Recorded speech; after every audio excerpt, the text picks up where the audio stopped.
I don't think there are two characters in modern shonen who are as iconic as Satoru Gojo from Jujutsu Kaisen and All Might from My Hero Academia.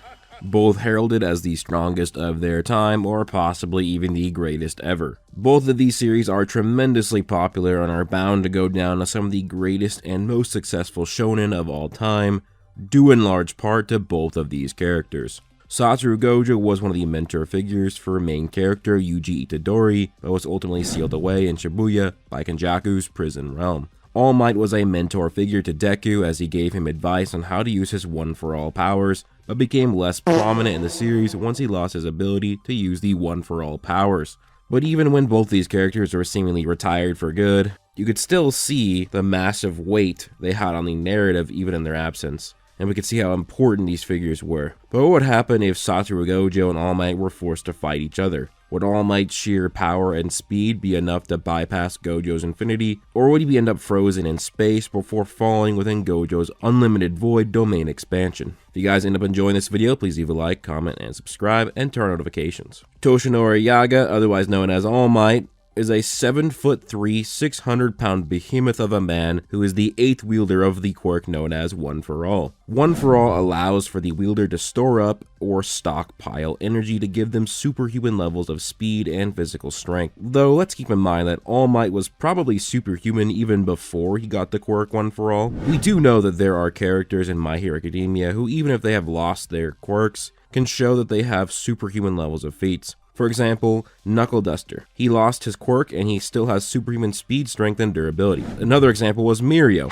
He lost his quirk, but he still was able to hold off Overhaul for several minutes, something that would be virtually impossible unless if he had superhuman stats. This is supported as All Might was able to very easily use and wield One For All after getting it. So yeah, All Might is kind of a beast. All Might was the greatest hero who ever lived. Of course, Deku is getting very close to taking up that mantle as the greatest ever. To this day, All Might is still one of my favorite characters of all time, whether it be his badass fighting style or just by the fact that he seems like an amalgamation of every great superhero combined into one. He can instill hope even in the hopeless.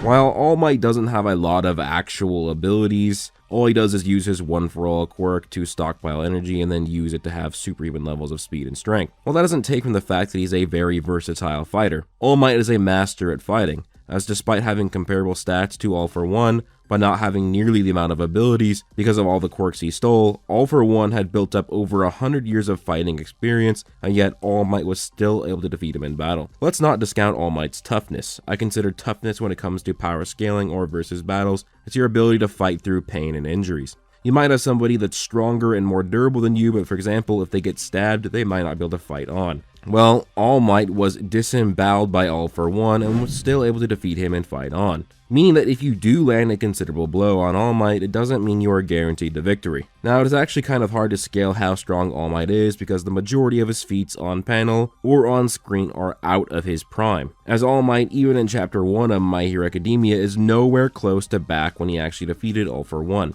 He's been growing old, and the wounds and energy that he has with One For All has put on his body has pushed him past his limits. Luckily for us, we can scale All Might off of other characters that we know he's stronger than. For example, Stars and Stripes. She is stated to use one of her rules to make herself almost as strong as All Might. She then goes on to perform this feat. The energy required to displace this much water and crater into the earth is 4.3 teratons of energy, or in the small country levels of power, nearly regular country level. Mind you that Stars and Stripes very well could be comparing her power to out of Prime All Might and not even Prime All Might. And we do know that Prime All Might is likely over 60 times stronger than out of Prime All Might. This is because All Might thought in his prime he could take out a Nomu in 5 hits, whereas when he actually fought this Nomu, it took him 300 hits, with a lot of those hits going beyond 100% One For All power. Meaning that while we do know it's over a 60 times difference because he went beyond 100%, all we can do is lowball to a 60 times difference. So if you just add that to the calculations, that puts All Might at just around 260 teratons of TNT of energy, which would be large country level. And since we know that One For All users have to scale to the energy that they emit, I mean, just look at Deku. That means their durability is also there as well. And if you just think about it logically, if you throw a punch and you land that hit and your arm doesn't break and your body stays together, then your durability pretty much automatically scales to it. When it comes to All Might's speed, he is very, very fast. There are many different speed feats we could go over for All Might, but I think it's just best to compare him to Stars and Stripes again, which I don't mind talking about her. I think she's a very cool character, and I wish we could have seen more of her, and kind of wish that she survived, but we know that in the fight between Shigaraki and Stars and Stripes, lasers are involved. It is calculated that Stars and Stripes is able to catch the laser at around 35% the speed of light, giving her a relativistic speed scale. And remember, we know that she's weaker than All Might, and since we know that One For All is just stockpiled energy, All Might is technically using an energy system here, so he should also have 60 times the energy, amplifying his speed when he moves, which would place All Might solidly in the FTL Plus tier at around 21 times the speed of light. I think most people here has heard the explanations of Gojo's ability, the curse technique Limitless, and the 6 eyes that helps him, but I will give a brief summarization again of his abilities. The Limitless is a technique that is inherited amongst the Gojo clan that allows the wielder to bring the concept of infinity into reality. This grants Gojo the ability to manipulate space at the atomic level. With his Limitless ability, he can bring out the neutral infinity, which basically creates something called an infinity space around him. The infinity space is invisible and protects Gojo, infinitely slowing anything down until it seemingly stops, just sort of touching or harming him.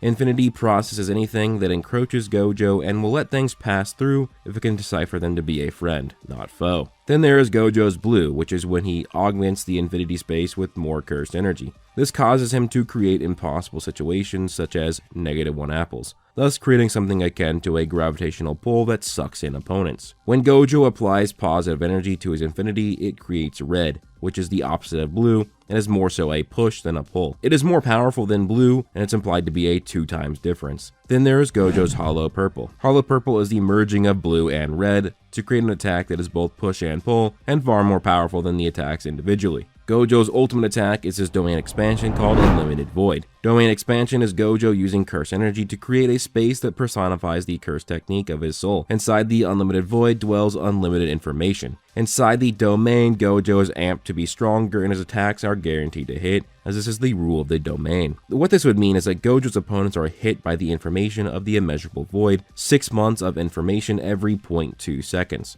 That causes him to fry the brains of his opponents, essentially freezing them in their tracks. On top of this, Gojo has reverse curse technique, which is multiplying the negative curse energy by itself to make it positive energy that heals. This allows for Gojo to heal himself even from pretty bad wounds, but also can even heal his cursed technique if it burns out. Even if he gets stabbed in the head, Gojo can heal himself with reverse curse technique. Gojo also has the ability to teleport with his Limitless as he manipulates spatial vectors to fold space. Thanks to the 6 eyes, Gojo has nigh infinite stamina, as it makes it so that each time he uses an ability, it's as if he used almost no curse energy at all. It's only once he starts spamming domain expansions that he can actually run out, and that's more so attributed to his brain being fried by the overuse of reverse curse technique. Gojo is also a pretty good physical fighter, as it definitely looks like he's had some martial arts training. When it comes to Gojo's stats, there are a range of ways you can scale him. At the very least, Gojo would be island level, as he scales well above the disaster cursed Dagon, who can create an entire island with a surrounding sea with his domain expansion. I've seen it calculated to be mountain level as an extreme lowball, or all the way up to large island level, or even small country level,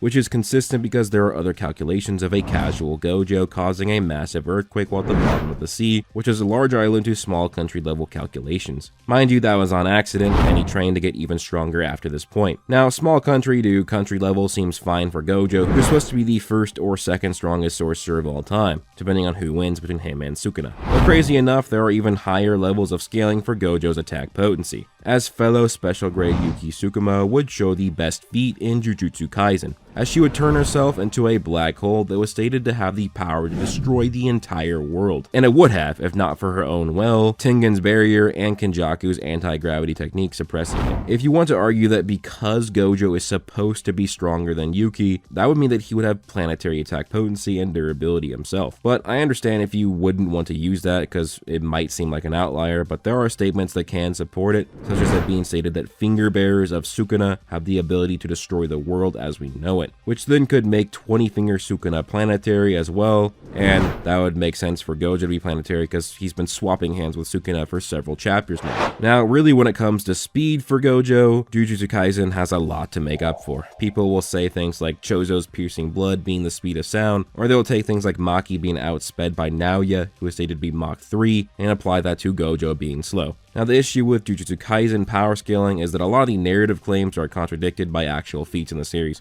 For example, it's stated that a grade 2 cursed spirit can be taken out by a shotgun, but as shown in the manga and the anime, grade 2 cursed spirit can be strong enough to burst through this wall, and the durability enough to withstand that force too. The actual force of this movement has been calculated to be small building level, or hundreds of pounds of TNT, many more times powerful than a shotgun blast. Now, it is the same with speed in Jujutsu Kaisen as well. We have Chozo's ability, and it's supposed to be very fast in the verse, and it's only supersonic, and you have Naoya who can move at Mach 3. But what's funny is that even though Maki was slower than that Naoya at the time, before Maki got stronger way earlier in the series, a much weaker and slower version of herself dodged a bullet that was calculated to be at Mach 27 speeds. Also, you can just argue that these characters like Maki, they're just not even close to Gojo in power, thus he would just be way faster than these Mach 3 speeds. This can be supported by the fact that Kashimo can produce lightning, Hikari scales relative in speed to Kashimo, and both of them should be way slower than Gojo. The average speed of lightning is around 1200 times the speed of sound, which takes place in the massively hypersonic plus tier of speed. So in reality, Gojo should be well above lightning speed, because even in Shibuya, he's scaled above Hikari. There are even some calculations regarding Black Flash that would put Gojo at well above sub-relativistic speeds, and a lot of the old faster than light arguments for Gojo seem to have been debunked, as this was based off of him using imaginary mass with hollow purple, but people have put those official translations into question, as a trusted translator said that imaginary mass was never mentioned in that translation, and imaginary mass is important for faster than light Gojo to even be a thing,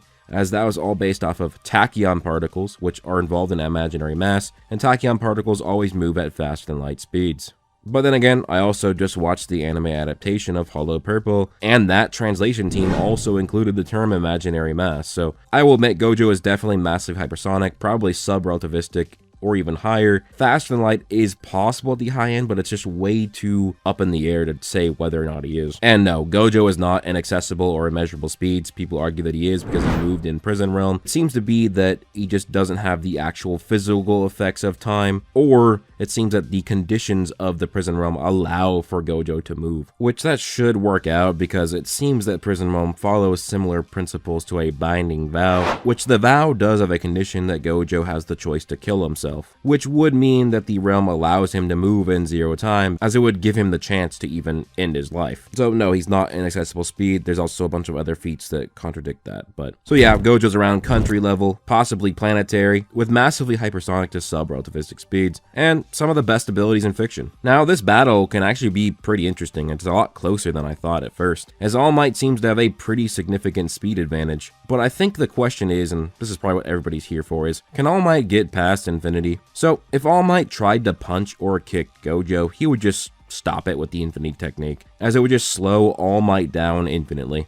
Though I think there is a possibility that an attack that All Might has, it could actually go through the infinity. So we actually see when Gojo fights Jogo, he throws these hornets or mosquito type things at him, and they actually make a sound attack that just goes past through infinity. It even makes Gojo shudder, and then he basically goes off away and he dodges it. We also see in the fight of Gojo versus Sukuna that the King of Curses launches a dismantle at Gojo, and it makes his hair move. This means the shockwaves of his attack have gone through the infinity. We know this can't be because of domain amplification, because you cannot use domain amplification with your curse technique at the same time. Since we know that shockwaves are just basically stronger forms of sound waves and faster as well, and All Might can do these types of things with his one-for-all technique, where he makes shockwaves with his attacks, this means All Might does have specific attacks that could possibly go through the infinity space. This could be consistent because we do know that some things are harder for the infinity to actually process, like earlier versions of Gojo and his infinity struggled to decipher out poisons. This could just mean that sound waves or shockwaves attacks are harder for infinity to defend against. But let's not forget that the shockwaves that All Might have should be weaker than the actual punches or kicks that caused them.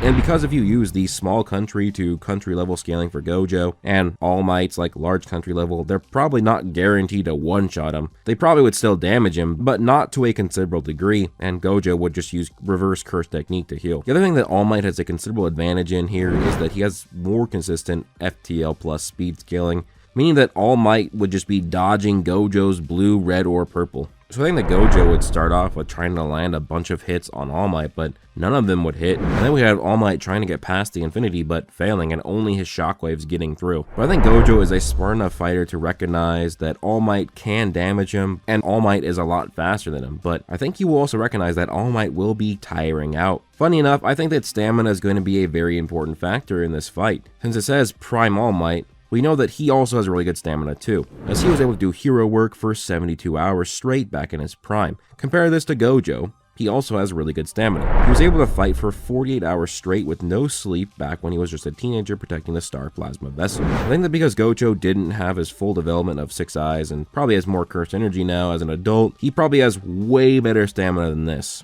And now he can heal himself too. So if Gojo were smart enough, and I think he is, he would just keep fighting until All Might would lose more stamina and thus grow weaker over time, even though this fight might take literally days to end, which can lead to a couple different win conditions for the Honored One. He could either wait long enough so that All Might could get slowed down enough to the point where he can trap him inside of his domain expansion. Inside of the domain expansion resides the unlimited information of Unlimited Void. Gojo's sure hit is instilling that information into the brains of anybody inside, thus frying their brains. Now this would be a massive debate and probably one of the biggest contentions of this video. Domain expansion sure hits only work on people with cursed energy.